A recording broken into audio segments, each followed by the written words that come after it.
Hi, this video is all about freelance project management. I've taken my top tips from my most popular previous videos on freelance project management and compiled them into one resource for you here. So if you're looking for a one-stop shop to sort of get you started in this direction, this is the video you need to watch. We're going to address questions like how to get started and where to find work, among other things. Also, hi, I'm Kayla, and I offer support to project managers, freelancers, and entrepreneurs who are building and scaling their businesses. You can find out more about the additional services I provide at the end of this video or in the video description box below.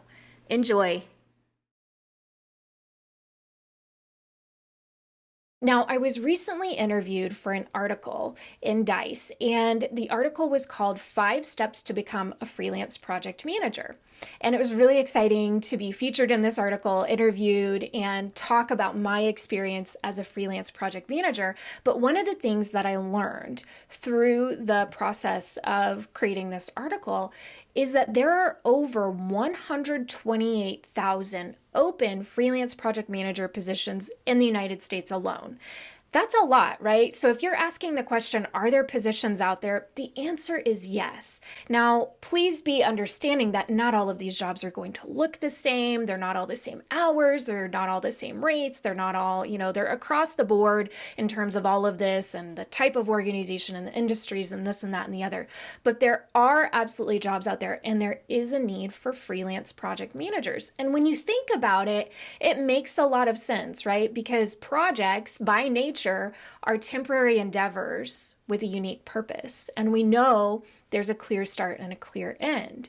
And so if we're existing in an economy that's more project-based, which some people believe that we are moving toward that, then you would understand that we're going to have these more temporary pods of work where we need maybe temporary teams to come fill the need as we have projects that are, 3 months, 6 months, 2 years, whatever it is, we're going to need project teams for that. So if you understand that, you can understand why there would be a need for freelance, contract, temporary project managers. Now, I will add a little caveat here. The answer is yes, you can make money as a freelance project manager, but you have to be willing to put in the work. And there is quite a bit of work, especially if you want to be a freelancer in a full-time capacity. So yes, there are jobs. Yes, there's work out there. Yes, this is real. Yes, you can do it. Yes, you can make money at it, but you have to be willing to put in the work, okay? It's not just going to fall on your lap.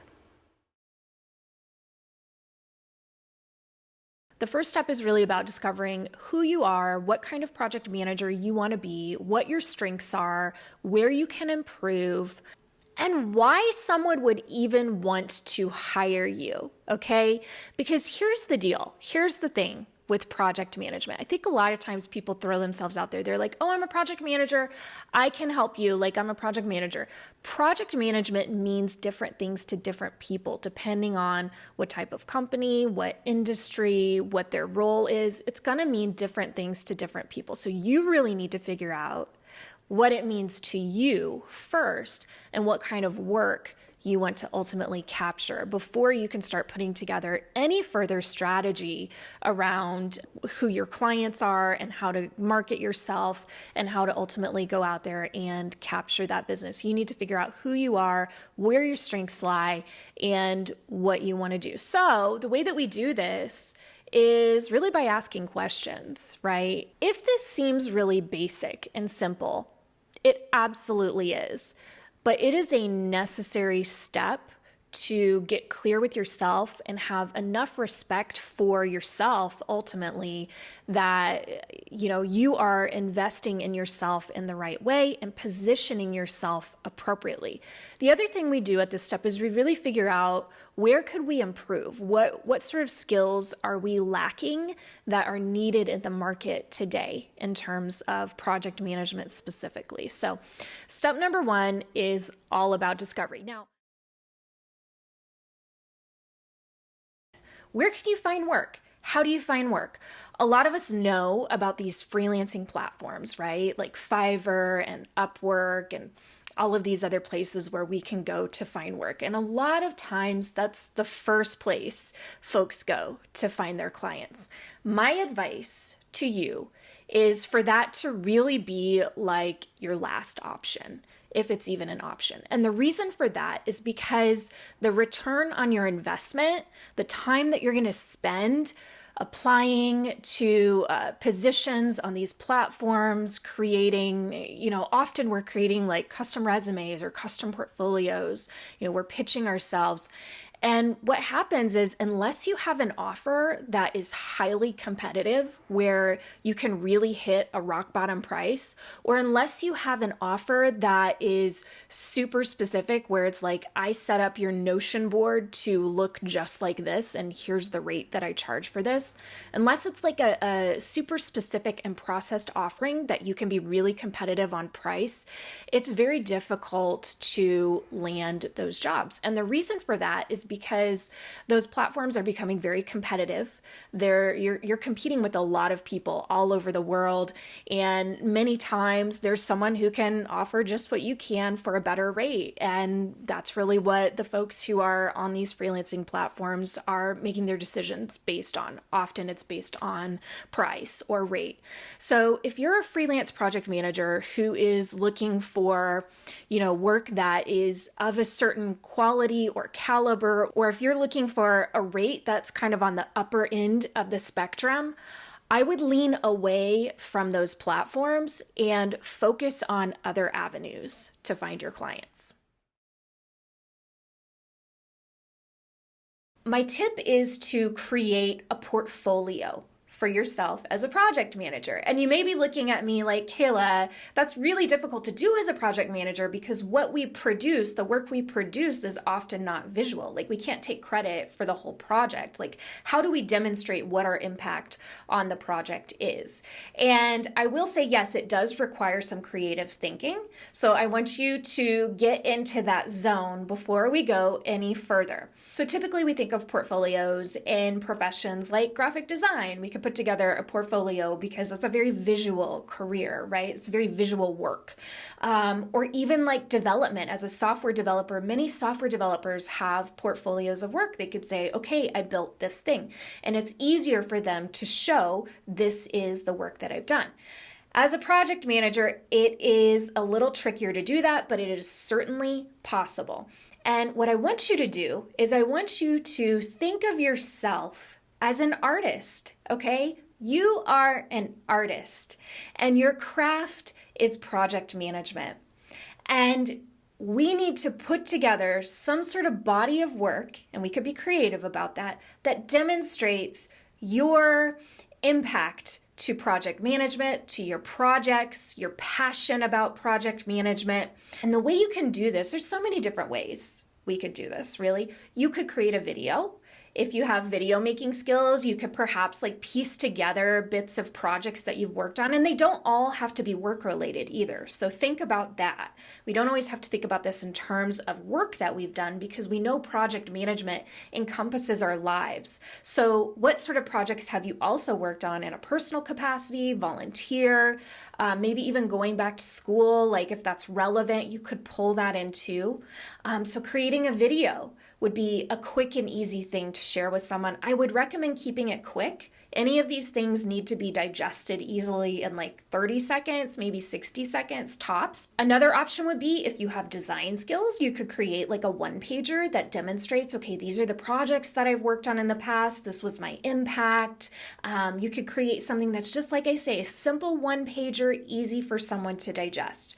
You could have a website, okay, and showcase some of the projects that you've worked on there, showcase some of the things that you're passionate about and how they contribute to project management. Any of those things would be very helpful. I will say my website alone was enough often to generate interest, and people could tell that I took it seriously. I take my career seriously. I take project management seriously. It's something that I love. So they wanted to talk to me because of that. So that's something that you need to keep in mind too, is that your passion needs needs to come through in whatever it is that you're doing. Now, I will also say that a LinkedIn page, like an updated LinkedIn page, you need to have it updated with all of your relevant experience on there. That is very important. Try to get some reviews on there if you can. But that's not going to land you an interview, okay? Like, you need to go above and beyond. And creating this portfolio really shows that you have passion and that you care about project management. So I want you to think creatively about this and think about some ways that you could do this. And if you're thinking about going into freelancing, first of all, get a really good strategy in place. I can help you with that. Second, you're going to have to work really hard, and you may have to take some work that you don't want to do and you don't like. It may, get messier before it gets cleaner, sort of a thing. So keep that in mind. So the stuff that really sticks out for me is, number one, really knowing who you are and what you want to be and having that solid vision. Number two, networking. I mean, you just can't, there is no replacement for it. You have to do the networking. You have to put in the time. That's the second thing. The third thing, really for me, I couldn't have done this without the security of knowing that I had some more income coming in through another source. So maybe for you, that's a spouse, that's a partner. Maybe it's another side hustle you have. Having my life pared down and simplified and that extra income coming in made it possible for me to do this. So that would be the third thing. And then the fourth thing is just like, you got to dig in there. You got to go. You got to do work you don't want to do. It's not always going to be fun. Entrepreneurship or solopreneurship is a lot about showing up every day, talking to people, and doing the work day in and day out. My task list very often is not very interesting. It's just not. It's stuff that normal people have to do in jobs. And I hope one day that I can get to the point where it's like, 80% of my time is doing stuff that I love, but I'm not to that point yet.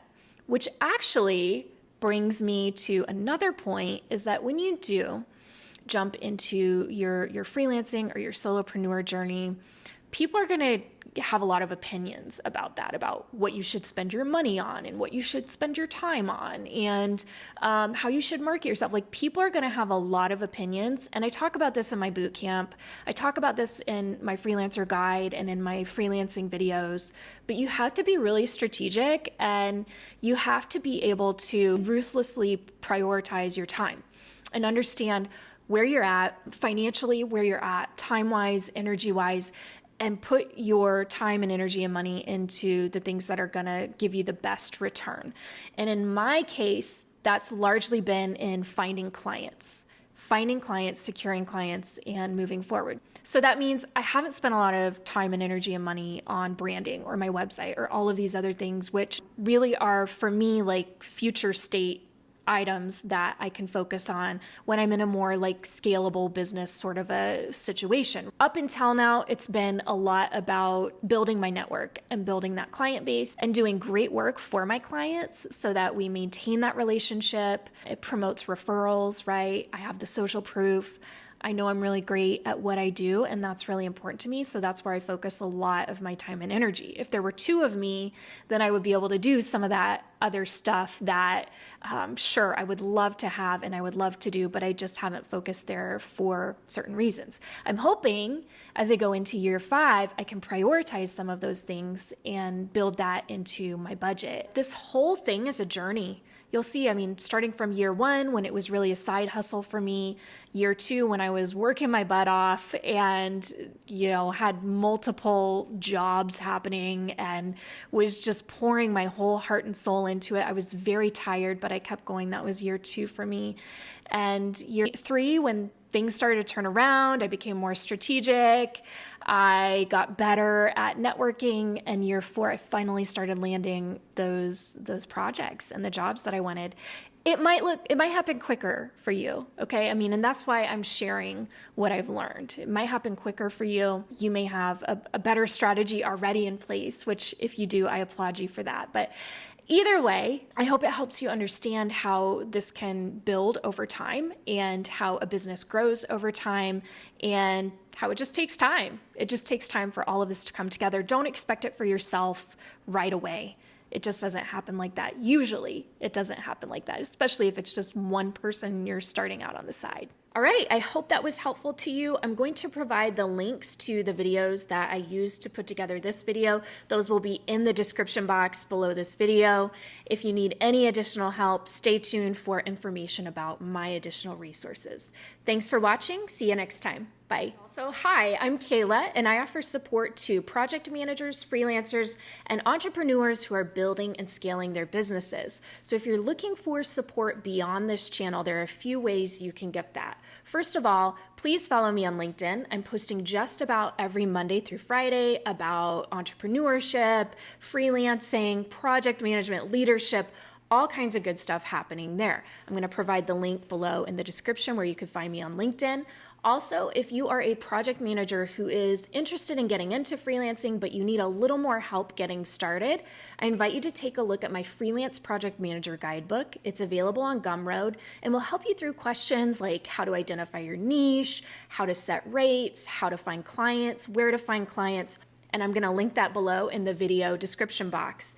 If you're interested in more personalized services, if you're looking for help putting together a strategy for your freelancing business or your consulting business, or if you're an entrepreneur who is interested in working together, I do offer one-on-one strategy sessions, and you can find those on my website at kaylamaguire.com. I will also link that below in the video description box.